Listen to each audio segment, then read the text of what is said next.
Hi, I'm Sue Ellam. I'm a professional tarot reader and have been for about 25 years. And in this question time, I'm going to be using the Mythic Tarot, which is based on Greek mythology. And I am blessed and honored to be here with my colleague Sue. I am Carrie Beleno. I am an intuitive Reiki master teacher and a spiritual life coach for the last 20 plus years. And my mission is to help people move through this thing we call humanity. So I'm the keeper of questions, and I am going to pull a question for us today.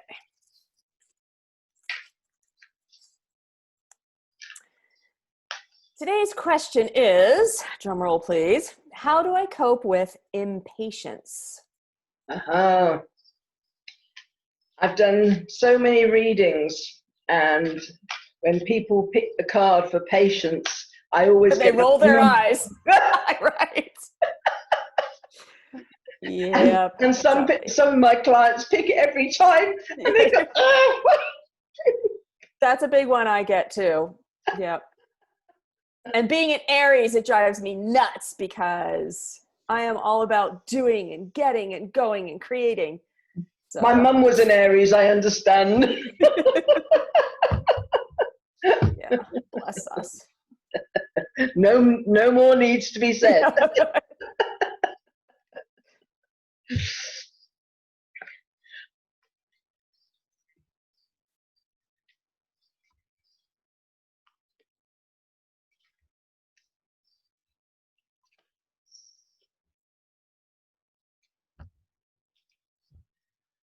Okay, regarding coping with impatience, this is about expansion. It's about keeping moving. Even if you can't, if you're impatient about one scenario and things aren't working in that particular area, move on to something else that you can have an impact on. Put it to the back of your mind, because if there's nothing you can do, then don't focus on it. You know, it could be a change of location, but there's other things you can do. Your whole life doesn't depend on this one thing that is feeling stuck. It's about it's excitement about going forward into the future. So, you know, people see impatience, see things that aren't happening in our own timeline or the way we want it to happen as an obstacle. And I don't see it that way. I used to, don't get me wrong. It's a hard lesson to learn, but it's not, I see it as a, hang on a minute, everything's not quite in place. It will be better if it's slightly delayed. I see it as the universe kind of pulling the reins in, because, you know, maybe this step in front of us hasn't been isn't up above water yet, and we can't. I'm just thinking about, I don't know if it's the Indiana Jones films when they have to walk over these they have to go these different steps, and the steps that, you know, you have to get the right ones, or else kind of something comes down and doesn't do very nice things to you. So it's that kind of feeling, that things aren't quite ready, they're not quite right, and if we push it, then it's not going to be as great as if we were just patient. Because it won't take long, and then it's like, I want to go out and get the world by the throat, and, you know, and I don't want to sit here waiting anymore. So we kind of build ourselves up into a frenzy when, you know, things aren't working the way we want to. But what I was saying about things not being all in place, this Tower card, it's also asking us to look at what haven't we done that that will mean that whatever it is we're after, that we're impatient about, what haven't we done to clear out our baggage, to to get ourselves completely ready. Are we sure we're ready? You know, we can be delayed in, you know, we want to paint our new house, you know, and we really want to get that all done. But are we sure that the foundations are strong? Are we sure that the walls have been prepped properly? So it's us looking at ourselves and saying, okay, are there things that need to go out of my life in order for this whatever it is to come forward? Because if not, then there can be obstacles down the road. So let's make it as smooth as we can and not focus our impatience on it being done to us. But maybe we're not quite ready yet. So we need to look internally to say, well, are we ready? Is there any stone I've left unturned that will prepare me for what it is that I'm impatient about? We also need to listen. This is a card kind of saying, well, you know, people try to talk to us and we're going, la, la, la, la, la, la, la, I'm not listening to you. We need to listen. We don't need to necessarily take on board everything that's said to us. But if we listen, then we can get clues. Somebody might just say one word or one sentence and a light bulb will go off and we'll start to look at things in a different way. We might even find that the thing we're impatient about, we don't really want in the end anyway. And we're really quite glad it didn't come to us, because something much better has turned up. So that's why I think just going with the flow and not having attachment to outcomes is really important, because we can save ourselves a lot of grief. I mean, we might find that for instance, somebody's madly in love with Mr. A, you know, and Mr. A is the ultimate, and they really love Mr. A, and Mr. A just is going off doing his own thing and maybe kind of smiles every now and again, but it's just, and you're really impatient because you're sure this is the right person for you. And then Mr. A, you know, he's just not committing. And then suddenly Mr. B comes along and it's kind of, he's totally committed. And you realize that Mr. A would have been a massive mistake, but you're impatient for Mr. A because he was all you knew at that time. And then Mr. B comes along and blows him out the water. And you think, oh, phew, thank heavens that Mr. A was wandering around, you know, kind of, and not committing to me, because I'm so much better off now. So that's a kind of idea, but it's being restless. You know you can do more with your life.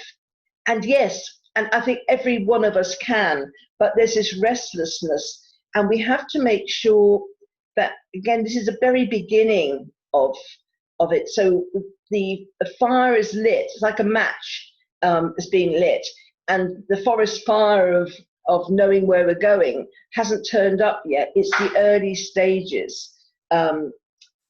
We need to make sure that we don't get in our own way. We don't shoot ourselves in the foot, you know, because we can hold on to what gives us status. You know, we could have applied for a senior job somewhere, you know, and so that we don't lose face, we have to commit to chasing the senior job, even though something else has come along which means much more to us, but we don't want to lose face, so we keep going after it, rather than saying, I don't want that anymore. But you don't want anyone to think you're a failure, or maybe you didn't get the job. Because this blocks creativity, it blocks finance as well. So we have to be authentic.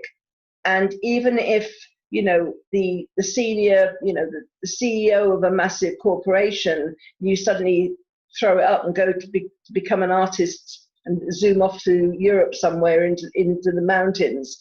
That is what you're being called to do. And maybe your art will far surpass what you could ever have done in that other company. But you don't want to, because your friends think, oh, you know, that's a massive job and it's impactful. And they kind of look down a bit on going off and do some painting somewhere. So we have to make sure that we don't get tied up again in ego, in status, and keep in touch with what our heart's telling us, what our intuition is telling us to do. And we will get this, we will get the rewards for being patient here. There are new projects. It's like, who am I? What's my purpose? Why am I here on the planet at the time? And that opportunity will come. Your life purpose or your soul purpose will be shown to you. And then you can go off and say, okay, this isn't about money. This is about what I'm driven to do, what my purpose is. And from that place, you will start to be able to move forward. And you'll find that if you can just be patient, just go with the flow of it, everything does come around in the end. Just realize that your timing isn't necessarily the best timing, and which will produce the best results. And those are the cards. Well, thank you. I have a lot here. So I would like to point out that the very first card that Sue pulled for this reading was the same exact very first card that was pulled for the question, what is joy? And that was the expansion, I think, what, the 10 of Swords, was it? No, it's the Knight of Swords. Knight of Swords. And it is about expansion. And it's so serendipitous that the lead off for the question about what brings me joy is the same card for the lead off of how do I move through impatience. So those of you who are energetically astute, don't overlook the fact that energetically they are compatible. They are synonymous, the joy and the impatience, because times are calling for us to be authentic right now. We must be authentic. There is no room left for inauthenticity. If your heart isn't into something, if you do not have passion for something, if it is not what you are being called to do, regardless of the expectations that are set for you or by your parents or by your friends' circle or by society, those expectations are no longer valid, because that's what causes the impatience, the rigidity of the expectations. Just like Sue brought up multiple times with a job that's not working out, or Mr. A and Mr. B that's not working out. And you triggered a memory of one of my favorite movies is The Holiday. And Kate Winslet's character keeps hanging on to Mr. A until he goes and gets, engaged to someone else. And Mr. B comes around, who's Jack Black. It's B anyway. So anyway, you don't open up. Think of your life as a closet, and it's full of stuff. And if you do not remove some of the stuff from the closet, you will never make room for anything new that you want to bring home. And our bodies, our minds, our emotions are not endless vessels. We do not have an unlimited capacity for holding on to things. So if you don't empty out that vessel of the expectations, of the emotional baggage, of the inauthenticities, then you're not going to make room for the new energetic things that are waiting to come forward. Because remember, 99% of what you are creating, what you are envisioning, what you are intending is happening outside of our vision.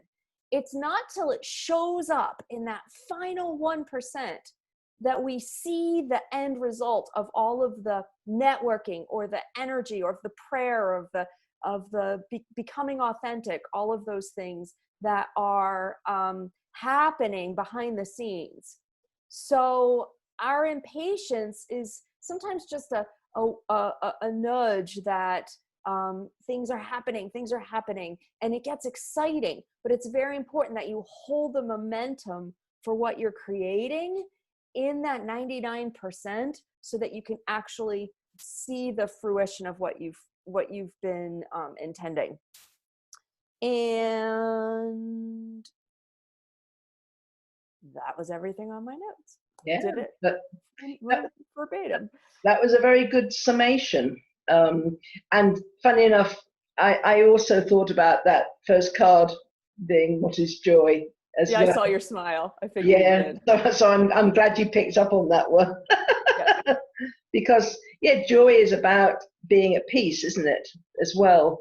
And you can't be at peace when you're impatient. Right. Yeah. I mean, I could totally relate to that. We've had this giant shutdown. I've closed my office. I've been doing this work. I've been working on collaborating with people, but it doesn't feel big enough. It doesn't feel like enough. It doesn't feel like what I was doing before is quite as relevant. I feel impatient that there may be something new or a new direction or a new collaboration or something around the work that I do, but I know that it's not here. And I know that I'll see it when it arrives. So I can't be impatient because I'm going to cause it to stay away.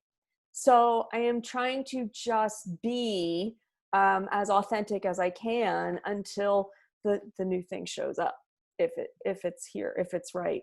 Yeah, that's all we can do, and just prepare as well. Get as much done ahead of time so you have time when it does appear. Correct. Yeah, and take care of yourself and your body and your emotions and all of it.